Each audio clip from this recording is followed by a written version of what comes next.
Hello साथियों, नमस्कार, सत श्री अकाल, जोहार। आप सभी का बहुत बहुत स्वागत है झारखंड एजुकेशन हब में।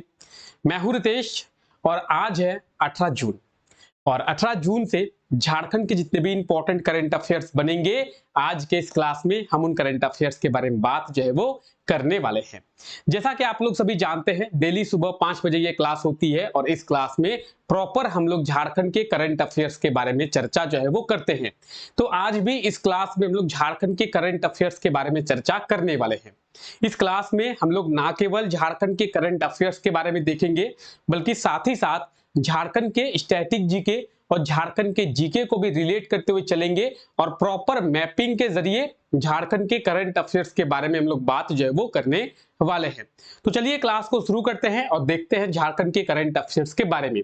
उससे पहले अगर आप लोग इस चैनल पे पहली बार विजिट किए हैं और आज के इस क्लास को पहली बार देख रहे हैं तो चैनल को सब्सक्राइब कर ले, साथ ही साथ बेल आइकन को भी प्रेस कर दे ताकि हमारे आने वाले लेटेस्ट वीडियो का नोटिफिकेशन आप लोगों को मिल पाए। और इस क्लास को एक लाइक आप लोग जरूर से कर दे। ठीक है, चलिए क्लास को शुरू करते हैं। और क्लास शुरू करने से पहले मैं आप लोगों को बोलूंगा कि इस क्लास को शुरू करने से पहले आप एक कॉपी और एक पेन ले ले और आज हम लोग झारखंड के जिन करंट अफेयर्स के बारे में बात करेंगे, साथ ही साथ उनसे जुड़ी स्टैटिक जीके के बारे में बात करेंगे, तो उन चीजों को आप लोग नोट करते हुए चले। बाकी प्रॉपर इस क्लास का आपको पीडीएफ मिलेगा। पीडीएफ के लिए आप हमारे टेलीग्राम चैनल को ज्वाइन कर लेंगे और डेली टेलीग्राम पे विजिट करके आप लोग सभी क्लासेस के पीडीएफ को आसानी से डाउनलोड कर पाएंगे। ठीक है, और टेलीग्राम का जो लिंक है वो इस क्लास के नीचे डिस्क्रिप्शन में दिया हुआ है। तो आप लोग टेलीग्राम से पीडीएफ को डाउनलोड कर पाएंगे, लेकिन मैं आपको अभी भी बोल रहा हूं कि आप लोग अपने खुद के नोट्स बनाएं। आप लोग एक कॉपी और एक पेन ले ले और क्लास को करते टाइम जिन जिन पॉइंट्स के बारे में बात करेंगे, जिन जिन चीजों के बारे में बात करेंगे, उसके प्रॉपर आप लोग नोट्स बनाते हुए चले। ठीक है, तो चलिए क्लास को हम लोग शुरू करते हैं। देखिए, आज है संडे और आज संडे होने के कारण आज जो हमारी थ्योरी क्लास है वो नहीं होने वाली है। सुबह 9 बजे हमारी थ्योरी क्लास होती है। तो उस थ्योरी क्लास में सबसे पहले हम लोग झारखंड के पॉलिटी के बारे में डिटेल में बात किए।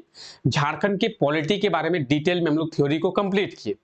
थ्योरी करने के बाद झारखंड पॉलिटी के थ्योरी से एग्जाम में किस तरीके से क्वेश्चन पूछे जाते हैं, एग्जाम में क्वेश्चन जो है किस तरीके से बनते हैं, उन क्वेश्चंस के बारे में भी हम लोग अब बात किए।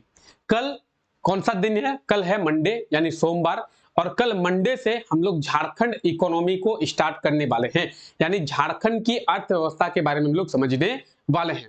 तो कल की क्लास में हम लोग झारखंड इकोनॉमी को शुरू करेंगे और सबसे पहले हम लोग झारखंड इकोनॉमी में इंट्रोडक्शन का पार्ट करेंगे कि झारखंड इकोनॉमी है क्या और झारखंड इकोनॉमी में सबसे पहले हमें पढ़ना क्या क्या है, यानी झारखंड इकोनॉमी का सिलेबस कितना है।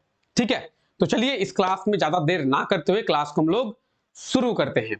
हाल ही में कितने जिलों में लिथियम भंडार होने की संभावना जो है बताई जा रही है? झारखंड के कितने जिलों में लिथियम का भंडार जो है होने की संभावना जो है बताई जा रही है? अगर आप इस चैनल के साथ कंटिन्यू जुड़े हुए हैं तो हमने एक सेशन किया था और उस सेशन में हमने आपको बताया था, क्या बताया था कि झारखंड में लिथियम के भंडार हो सकते हैं। ठीक है, तो एक सेशन किया गया था कि क्या झारखंड में भी है लिथियम का भंडार। ठीक है, तो आप जाके उस सेशन को देख सकते हैं। उस सेशन में झारखंड में कहां पे लिथियम होने की संभावना जो है वो बताई जा रही थी, इसके बारे में बात की है। फिर से एक बार ये विषय जो है चर्चा पे आ गया है और चर्चा पे ये बात है कि झारखंड में भी लिथियम का भंडार जो है वो पाया जा सकता है। हाल ही में अगर आप लोग करंट अफेयर के साथ अपडेट हैं तो आपको पता होगा, हाल ही में जम्मू कश्मीर में एक बहुत बड़ा लिथियम का भंडार जो है वो मिला है। भारत का सबसे बड़ा लिथियम का भंडार जो है जम्मू कश्मीर में मिला है। इस चीज के बारे में भी आपको बताया जा चुका है। ठीक है, अब ऐसा बताया जा रहा है कि झारखंड में भी लिथियम का भंडार हो सकता है। अगर झारखंड में लिथियम का भंडार हो गया तो आप सोचिए कि झारखंड में ऐसा कोई मिनरल्स नहीं है जो नहीं मिलेगा और झारखंड के विकास करने में लिथियम का बहुत बड़ा योगदान जो है हो सकता है। ठीक है, हम लोग इस चीज को ज्यादा चर्चा ना करते हुए सबसे पहले जानते हैं कि झारखंड के कौन से जिले में लिथियम के भंडार होने की संभावना जो है बताई जा रही है। ऑप्शन डी इसका बिल्कुल सही आंसर हो जाएगा, 2 जिलों में। कहां कहां?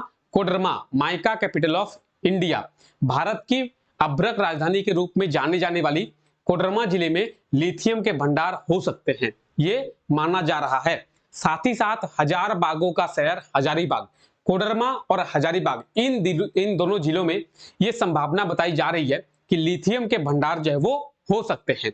ऑप्शन डी इस क्वेश्चन का यानी इस करंट अफेयर का बिल्कुल सही आंसर हो जाएगा। तो इस चीज का नोट्स आप लोग बना लेंगे, आप लोग अगर चाहें तो इसका स्क्रीनशॉट भी ले सकते हैं, ठीक है। आइए आगे बात करते हैं। तो देखिए पैन एशिया मेटल्स लिमिटेड, किनके द्वारा? पैन एशिया मेटल्स लिमिटेड, ठीक है। इसके अध्यक्ष कौन है? पॉल लॉक, आप नाम को याद रखेंगे। देखिए पैन एशिया मेटल्स लिमिटेड के अध्यक्ष है, चेयरमैन है कौन? Paul lock. पॉल लॉक जो है वो झारखंड के दौरे पर आए हैं, यानी पॉल लॉक जो है वो अभी वर्तमान में झारखंड में है, झारखंड ये आए हैं। झारखंड आने के बाद इन्होंने ये संभावना बताई है कि झारखंड में कोडरमा जिले में और हजारीबाग जिले में लिथियम के भंडार जो है वो हो सकते हैं, ठीक है। अब ये चेयरमैन है किस चीज के? Pan Asia metals limited. ये पैन एशिया मेटल्स लिमिटेड करती क्या है? कौन सी कंपनी है पैन एशिया मेटल्स लिमिटेड? देखिए एक कंपनी है जिसका नाम है पैन एशिया मेटल्स लिमिटेड और ये पूरे एशिया में फैली हुई है, यानी इस कंपनी का जो विस्तार है पूरे एशिया में है। आप नाम से ही समझ सकते हैं कि पूरे एशिया में इसका विस्तार है, ठीक है, पूरे एशिया में इसका विस्तार है। तो ये कंपनी क्या करती है सर? ये कंपनी करती कुछ यूं है कि जहां से भी लिथियम पाया जा सकता है वहां पे लिथियम की खोज करती है, ठीक है सर। लिथियम की खोज कर ली, लिथियम के खोज करने के बाद अगर लिथियम वहां से प्राप्त होता है तो उस सरकार के साथ, मान लेते हैं कि झारखंड से लिथियम प्राप्त हुआ, तो ये झारखंड सरकार और भारत सरकार के साथ एक MOA करती है। MOU नहीं, मेमोरेंडम ऑफ अंडरस्टैंडिंग नहीं, MOA मेमोरेंडम ऑफ एग्रीमेंट, एक एग्रीमेंट करती है। क्या एग्रीमेंट करती है? कि सर हम यहां से लिथियम जो है वो निकालेंगे और आप इसके बदले टैक्स जो है हमसे लीजिएगा और हम ये लिथियम यहां से निकाल कर और आपके ही एरिया में, नहीं झारखंड से निकाल रहे हैं तो या तो झारखंड में या तो भारत के किसी दूसरे राज्य में हम लोग क्या करेंगे? एक प्लांट लगाएंगे।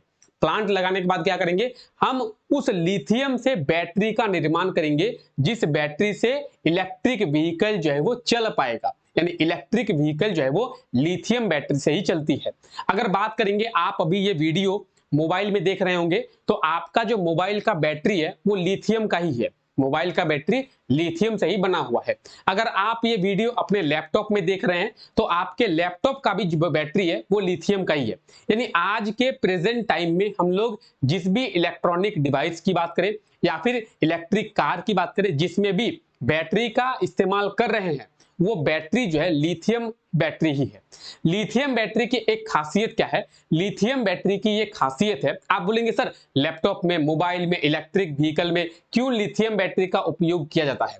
लिथियम बैटरी की ये खासियत है कि आप इसे दोबारा चार्ज करके यूज कर सकते हैं। जैसे आप मोबाइल में चार्ज करते हैं, फिर मोबाइल को यूज करते हैं, जब मोबाइल का चार्ज खत्म हो जाता है तो फिर आप उसे चार्ज करते हैं। तो लिथियम बैटरी की ये खासियत है कि आप उसे दोबारा चार्ज करके उपयोग कर सकते हैं। अगर बात करेंगे कि 10 रुपए में, अभी फिलहाल 8-10 रुपए में एक एवरेडी का बैटरी आता है, एवरेडी की बात करें, ड्यूरासेल की बात करें, निप्पो की बात करें, तो आपने देखे होंगे आपके घर में रिमोट होगा, टीवी का रिमोट होगा, एसी का रिमोट होगा, किसी भी चीज का रिमोट होगा, तो उस रिमोट में आप या तो एवरेडी की बैटरी लगाए होंगे, ड्यूरासेल की बैटरी लगाए होंगे।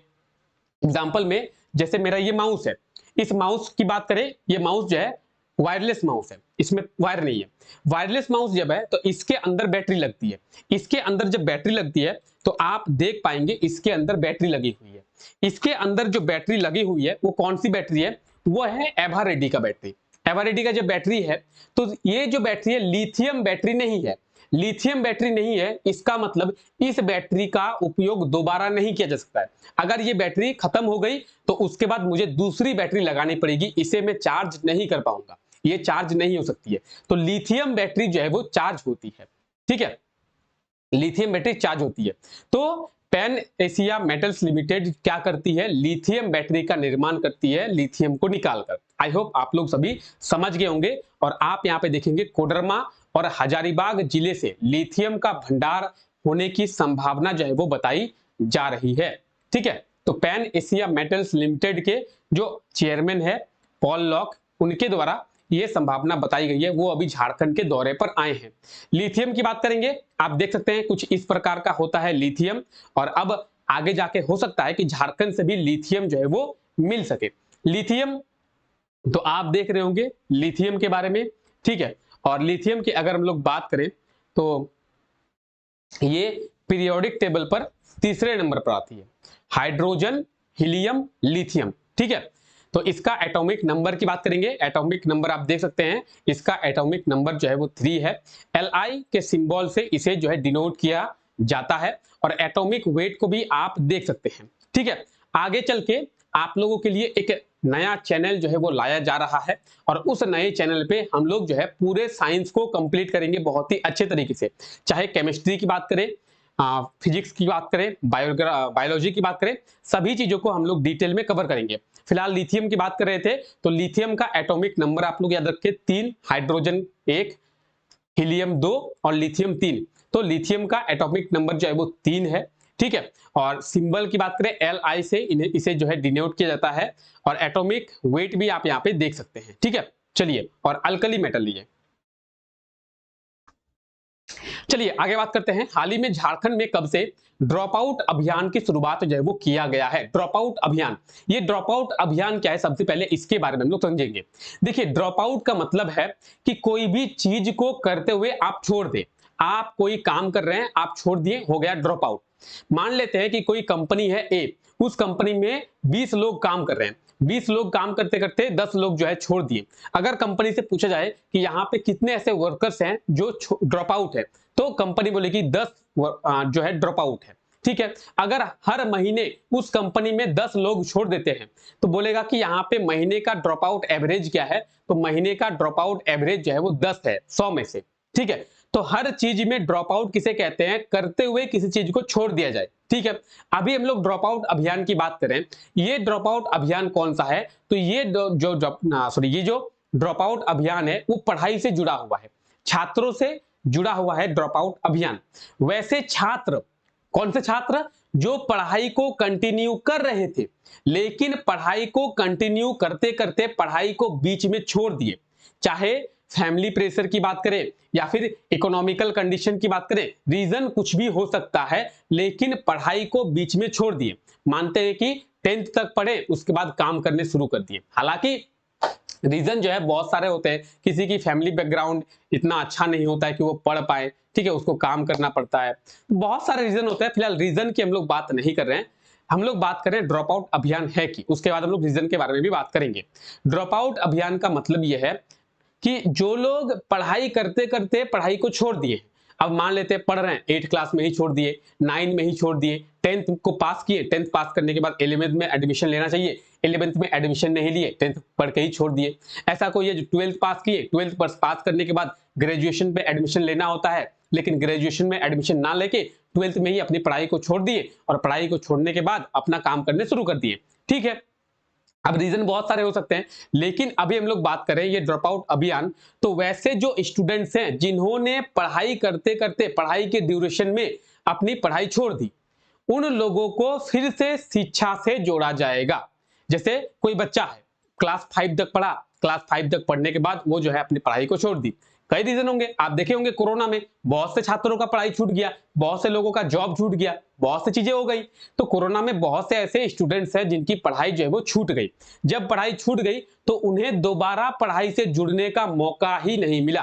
तो झारखंड सरकार ये प्रयास कर रही है कि झारखंड में वैसे स्टूडेंट जो ड्रॉप आउट है, ठीक है, यानी पढ़ाई करते करते छोड़ दिए, अब उन सभी स्टूडेंट्स को पढ़ाई से जोड़ा जाएगा, ठीक है। इसी के लिए झारखंड सरकार के द्वारा 16 जून से, कब से, 16 जून से एक अभियान की शुरुआत की गई है जिसका नाम है ड्रॉप आउट अभियान।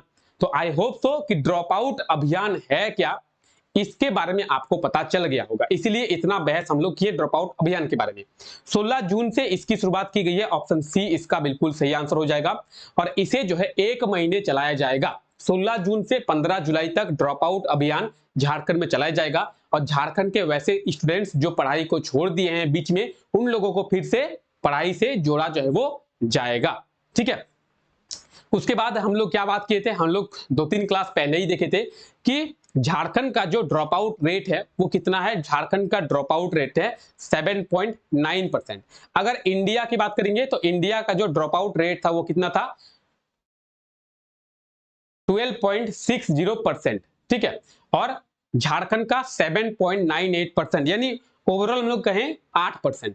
यानी झारखंड में हर साल 100 लोगों में से 8 लोग जो है पढ़ाई को छोड़ देते हैं। 100 में से 8 लोग जो है वो पढ़ाई को छोड़ देते हैं। झारखंड का जो ड्रॉप आउट रेट है ओवरऑल आप 8% मान के चले। ठीक है, तो आप स्क्रीनशॉट ले सकते हैं आप चाहे तो।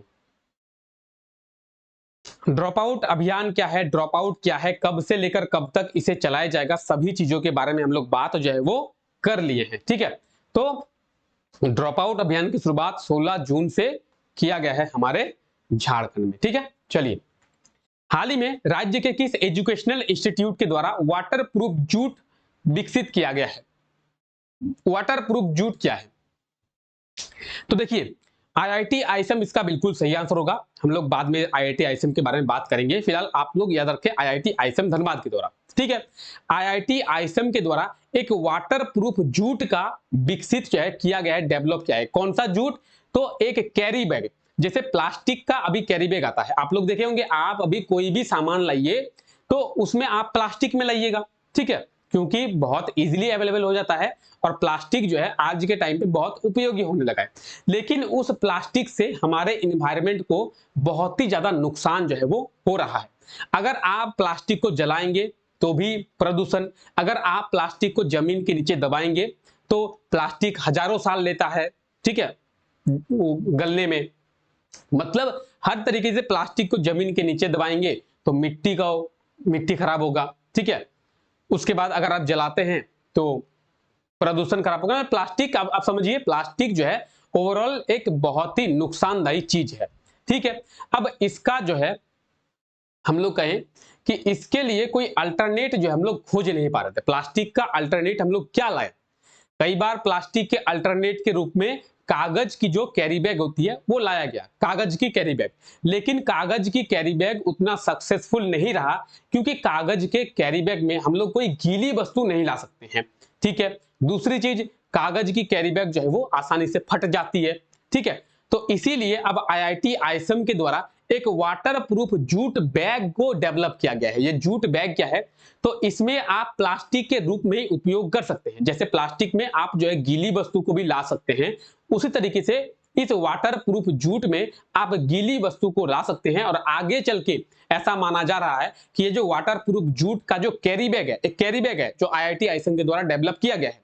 ये जो कैरी बैग है वो प्लास्टिक का ही अल्टरनेट होगी। आगे चलकर प्लास्टिक का अल्टरनेट जो है इसी कैरी बैग को माना जा रहा है। ऑप्शन ए जो है आईआईटी आईएसएम बिल का इसका बिल्कुल सही आंसर हो जाएगा। आप लोग एक बार स्क्रीनशॉट चाहे तो ले सकते हैं। ठीक है, तो देखिए आईआईटी आईएसएम के द्वारा वाटर प्रूफ जूट के बैग को विकसित किया गया है, डेवलप किया गया है। और ये जो है पूरी तरह से इन्वायरमेंट फ्रेंडली है।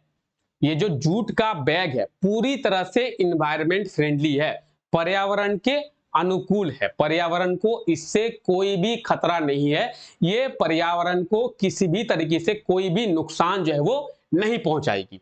ठीक है, ये प्लास्टिक का एक बेहतर विकल्प हो सकता है, यानी प्लास्टिक का अल्टरनेट जो है इसे माना जा रहा है। इसे प्लास्टिक की तरह ही सभी प्रकार से उपयोग जो है किया जा सकता है।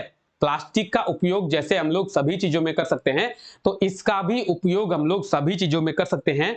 और आईआईटी आईएसएम के केमिकल विभाग, कौन से विभाग, केमिकल विभाग के प्रोफेसर डॉक्टर आदित्य कुमार और डॉक्टर पूनम चौहान के द्वारा इसे विकसित जो है वो किया गया है। किसके द्वारा, तो आईआईटी आईएसएम के केमिकल विभाग के प्रोफेसर डॉक्टर आदित्य कुमार और डॉक्टर पूनम चौहान। ठीक है, आप कैरी बैग देखिए, यही वो कैरी बैग है। आप देख सकते हैं आईआईटी आईएसएम का जो लोगो है वो भी दिया हुआ है। ठीक है, तो इस कैरी बैग को, ये कौन से चीज का कैरी बैग है, ये जूट का है। ठीक है, कौन सा कैरी बैग है, जूट का है। और ये जो है वाटर प्रूफ जूट है। ठीक है, इसमें वाटर प्रूफिंग का एक कोटिंग जो है वो किया गया है। ठीक है, अब बात करेंगे, आप देख सकते हैं इन्हीं दोनों के द्वारा ये जो कैरी बैग है वो विकसित किया गया है। आदित्य, प्रोफेसर आदित्य और प्रोफेसर पूनम। ठीक है, डॉक्टर आदित्य का है, डॉक्टर आदित्य और डॉक्टर पूनम, आप दोनों को देख रहे हैं। और ये दोनों जो है आईआईटी आईएसएम के प्रोफेसर हैं। ठीक है, आईआईटी आईएसएम, तो आप मेरे पीछे देख रहे हैं आईआईटी आईएसएम। आईआईटी आईएसएम जिसके बारे में हम लोग कई बार चर्चा किए भी है, ये झारखंड का इकलौता आईआईटी कॉलेज है। झारखंड में केवल एक ही आईआईटी कॉलेज है जो कि है आईआईटी आईएसएम। ठीक है, इसकी स्थापना 9 दिसंबर 1926 में लॉर्ड इरविन के द्वारा किया गया था। जिस समय इसकी स्थापना की गई थी उस समय इसे केवल आईएसएम यानी इंडियन स्कूल ऑफ माइंस के नाम से जाना जाता था। वर्तमान में इसे आईआईटी आईएसएम के नाम से जाना जाता है। यानी पॉइंट ये बनता है कि सर अगर इसे पहले आईएसएम के नाम से जाना जाता था, अभी आईआईटी के नाम से जाना जाता है, तो इसे आईआईटी का दर्जा कब दिया गया? समय के साथ साथ आईआईटी की मांग जो है झारखंड में बढ़ने लगी और मांग बढ़ते बढ़ते मांग इतनी बढ़ गई कि आईएसएम को आईआईटी तक दर्जा देने के लिए मांग जो है बहुत होने लगी। तो भारत सरकार के द्वारा वर्ष 2016 में आईएसएम को आईआईटी का दर्जा दिया गया और झारखंड का ये एकमात्र आईआईटी कॉलेज है जो धनबाद में स्थित है। ठीक है, चलिए आगे बात करें। किस राज्य में देश का पहला डिजिटल साइंस पार्क का निर्माण किया जाएगा? डिजिटल साइंस पार्क, इसका निर्माण कहां पे किया जाएगा? और ये जो डिजिटल साइंस पार्क है ये देश का पहला है, भारत का पहला डिजिटल साइंस पार्क। कहां पे? केरल में। भारत का पहला डिजिटल साइंस पार्क का निर्माण केरल में किया जाएगा। ऑप्शन डी इसका बिल्कुल सही आंसर हो जाएगा, केरल। ठीक है, तो केरल में भारत का पहला डिजिटल साइंस पार्क। और ये जो डिजिटल साइंस पार्क है ये हमारे लिए बहुत ही उपयोगी साबित होगा। इसमें एआई को डेवलप किया जाएगा, इसमें साइबर क्राइम से निपटने के लिए बहुत सी चीजें डेवलप की जाएंगी और यहाँ पे कई प्रकार के शोध का मतलब है खोज किया जाएगा। कई प्रकार के खोज जो है इस डिजिटल साइंस पार्क में किए जाएंगे। ठीक है, तो आप देख सकते हैं डिजिटल साइंस पार्क का निर्माण जो है किया जाएगा। और हाल ही में प्रधानमंत्री नरेंद्र मोदी के द्वारा इसकी आधारशिला जो है वो रखी गई है। डिजिटल साइंस पार्क जो है वो कहां पे? केरल में। ठीक है, और ये जो है देश का पहला डिजिटल साइंस पार्क होगा। ठीक है, फिलहाल अभी हम लोग इसके बारे में ज्यादा चर्चा नहीं करते हैं, इसके बारे में एक सेशन लाया जाएगा जिसमें डिजिटल साइंस पार्क के बारे में हम लोग समझेंगे डिटेल में। ठीक है, चलिए, और हमारा अगला करंट अफेयर है, हाल ही में किस शिक्षण संस्थान के द्वारा 17th national frontiers of engineering conclave का आयोजन किया जाएगा? 17th national frontiers of engineering conclave, इसका आयोजन कहां पे? तो इसका जो आयोजन है 24 और 25 जून 2 दिन किया जाएगा। कहां पे? बीआईटी मेसरा में। ऑप्शन बी इसका बिल्कुल सही आंसर हो जाएगा, बीआईटी मेसरा। बीआईटी मेसरा में 24 और 25 जून 2 दिन 17th national frontiers of engineering conclave का आयोजन किया जाएगा। इसमें ऐसा माना जा रहा है कि 30 से भी ज्यादा वैज्ञानिक साइंटिस्ट देश भर से शामिल होंगे और ग्रीन एनर्जी के साथ साथ कई और चीजों के ऊपर जो है वो चर्चा करेंगे। बीआईटी मेसरा में इसका आयोजन किया जाएगा। तो ये आप बीआईटी मेसरा देख सकते हैं। सबसे पहले अगर आप लोग स्क्रीनशॉट लेना चाहते हैं तो आप स्क्रीनशॉट ले सकते हैं। ठीक है,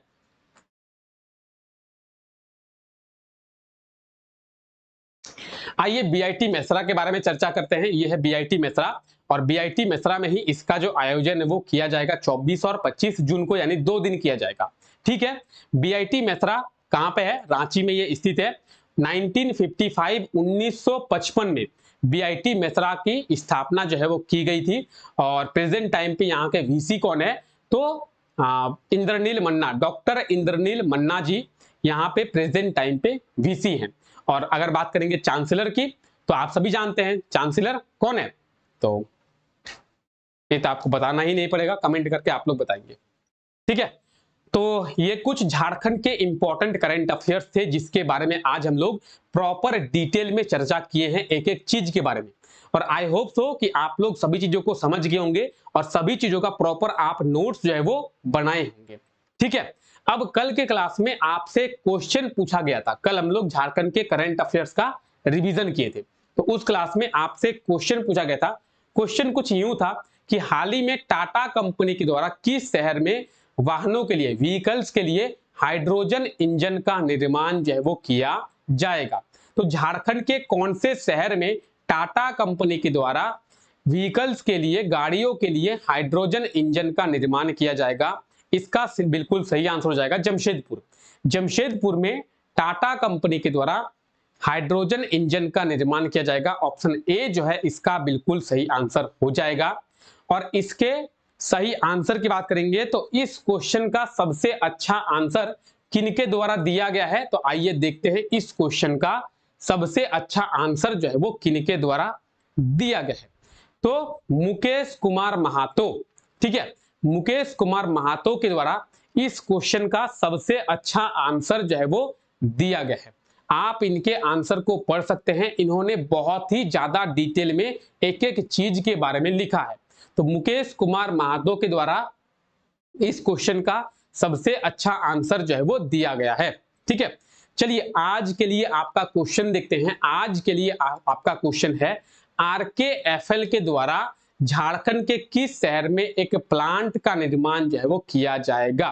तो जो भी इस क्वेश्चन का सही आंसर होगा आप लोग कमेंट करके बताएंगे कि आरकेएफएल जो है झारखंड के कौन से शहर में एक प्लांट का निर्माण करेगी और ये कौन सा प्लांट होगा, यानी इस प्लांट में किस चीज का प्रोडक्शन जो है वो किया जाएगा। तो जितनी ही ज्यादा डिटेल में आप लिख सकते हैं आप लिखें, और जितना आप जानते हैं उस चीज के बारे में आप लोग जरूर लिखें। ठीक है, तो इस क्वेश्चन का सही आंसर आप लोग कमेंट करके बताएंगे। ठीक है, चलिए आज के लिए यही तक रखते हैं। आई होप सो कि आपको ये क्लास बहुत ही ज्यादा अच्छा लगा होगा। अगर क्लास आपको अच्छा लगा है तो क्लास को एक लाइक जरूर से कर दे, और चैनल पे अगर आप लोग नए हैं तो चैनल को सब्सक्राइब करें, बेल आइकन को भी प्रेस कर दे ताकि हमारे आने वाले लेटेस्ट नोटिफिकेशन जो है क्लासों का वो आपको मिल सके, और क्लास को अपने दोस्तों तक भी जरूर शेयर करें। चलिए मिलते हैं आप लोगों से नेक्स्ट क्लास में सुबह 7 बजे, और उस क्लास में हम लोग झारखंड के करंट अफेयर्स का रिवीजन करते हैं, जो भी हमारे पुराने करंट अफेयर्स हैं। ठीक है, तो तब तक के लिए thank you, take care, bye bye.